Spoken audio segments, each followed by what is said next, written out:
Are you struggling with insecurities right now?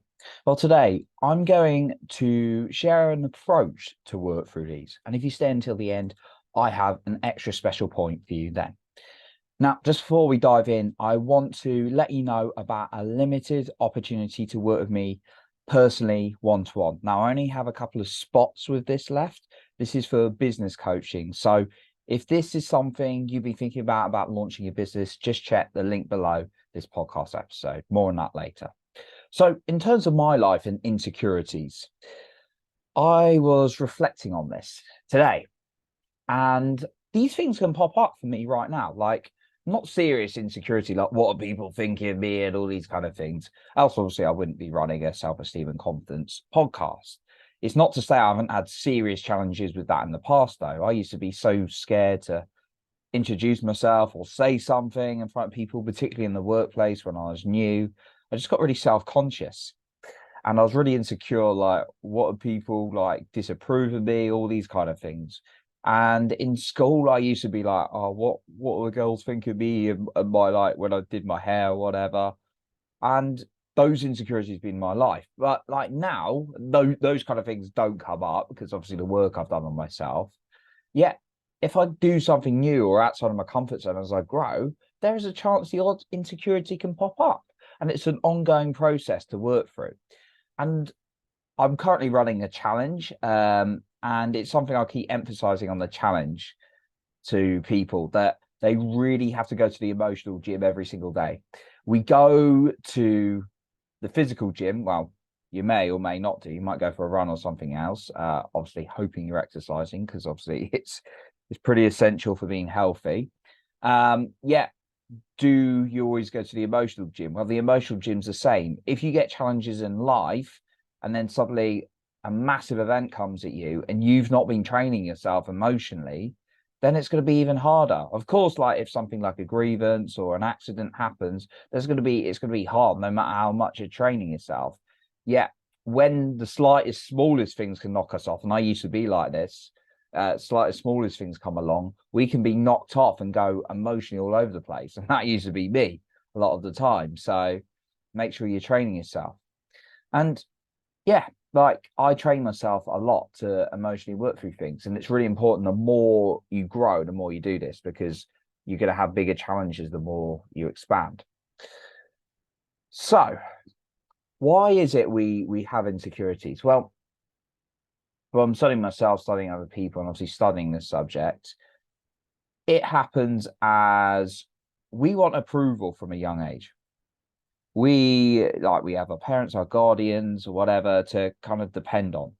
And we're like saying, okay, I need them to love me, I need them to feed me. And then there's a point where the love doesn't become like you well, there's love there, hopefully still, obviously not all situations, but majority.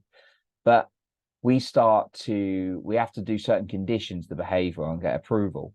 And then sometimes, depending on your experiences, it can create insecurities within ourselves from things that happen. Maybe we got shouted at for making too much noise, and then therefore that goes into the back of our mind. And we've also got a survival mind that's always looking out for the negatives. So it's constantly looking for dangers. When it doesn't have real dangers, it starts making up dangers like what people think of you rather than actually a wild animal or someone chasing after you, which obviously could, in a rare circumstance, happen as well. And that's when the survival mind is useful. Yet the survival mind starts kicking in when smaller things on a smaller scale happen. And that's how, if you don't train that mind to show that what someone thinks of you or a certain situation is not as bad as you think, then that's where it can blow out of proportion.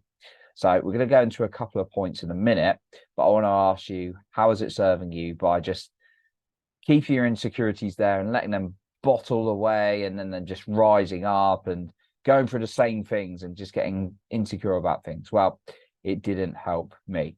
And that's why I thought it was really important to address it. So let's go through three things you can do. The first thing is acknowledge it, proactively acknowledge it. So there's 2 points for acknowledging yourself, but acknowledge it proactively every day. Just you can spend 5 minutes, sit in silence and say, what are some of the things that are showing up insecurities in my life, and how can I rethink them? So you're asking yourself an empowering question on how you can rethink them or make them more empowering. Ask yourself a good quality question. So you can start identifying them, because when you start identifying them and saying out loud, then it takes away some of their powers, because you can actually see them for what they are. Write it down, put it down somewhere if you have to, and don't judge yourself on them. So do that proactively. And then the second one is acknowledge it when reactively they're coming up. So someone says something to you and you get a little bit triggered. But I had a conversation with someone the other day, and they told me, and I really appreciated how they felt, because that was really open. And I wouldn't have known necessarily. I would have detected something wrong, because I did a little bit, but with no. But it's important to notice your triggers and what actually you're responding to in the moment. So start acknowledging things, insecurities in the moment as well. So that's the next thing you can do. And then the third one, and just naming it can help.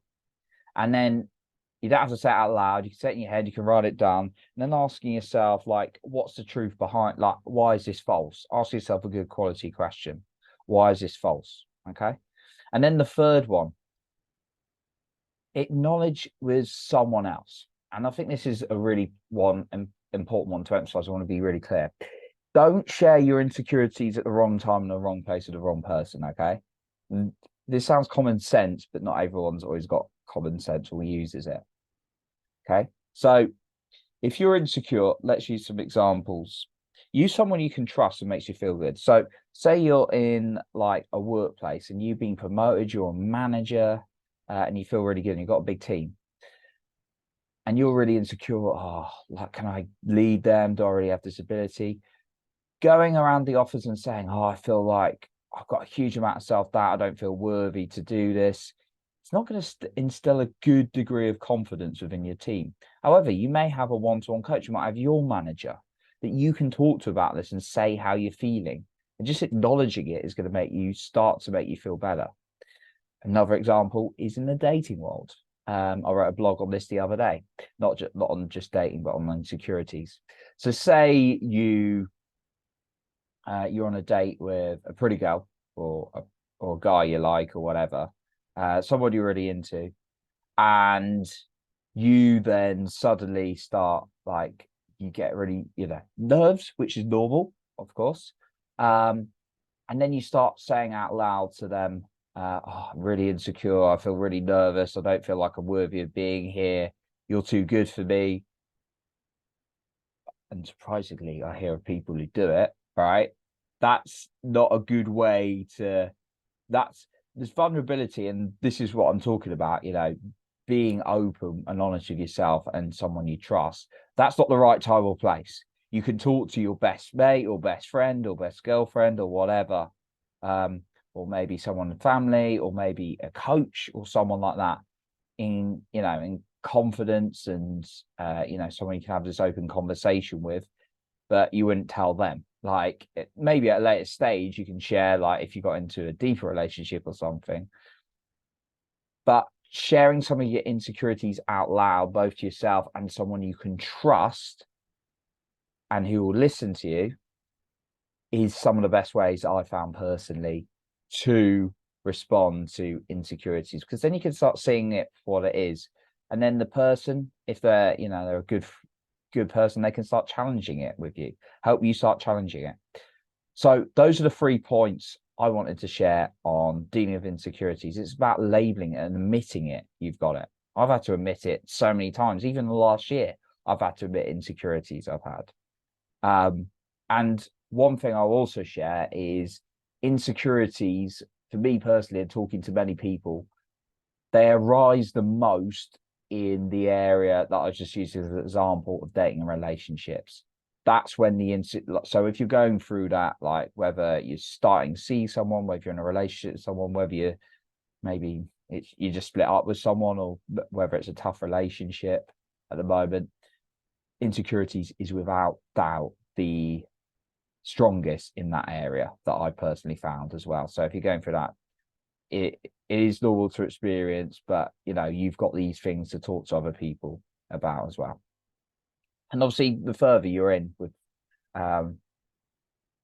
someone, you can obviously share like little bits of it in the right form as well. But use your common sense, obviously. So let's go. I'm going to go on to a final point. And just before I get onto that, I wanted to mention that I have a couple of spots for one-to-one. So this is one-to-one business coaching where I personally work with you for a period. If you're coming out of BS reasons like, not got around to it, and you keep lying to yourself and you want someone to push you, you know, give you some tools and get you through, then just click the link below and we can have a chat and see if it's a good fit for you. If spots are still left, that is, of course. So my final point for you in terms of overcoming insecurities is think about times where you've overcome something when you've been insecure. So maybe it was like you went to like a new work environment and you're really like worried about what other people thought or what you're doing, and then you grew in confidence over time, because that shows you have evidence. So start looking in your evidence locker and don't give up quickly. Really start getting your brain to search for it. This is a big challenge I see in general, like with feeling positive about yourself. People give up too easy. They're like, I've spoken to a couple of people last week, and it's such a shame to hear how like people give up to like finding the good in themselves. I've got asked questions like, okay, what's gone well in the last couple of weeks? And people are like, oh, I don't know, or like, oh, not really anything. That's just lazy. That's just not searching enough, right? You've got to start proactively searching your brain for great things about you, times you've overcome insecurities. Okay. Right. So that's what I got for you today. Once again, if you're someone who wants to start a business and you're dabbling, you're just like not getting around to it, then let's have that conversation. Click in the link below and we can have a chat. So I appreciate you for being here. You're improving other people's lives by being the best you. And remember, you're in control of your own self-esteem and confidence.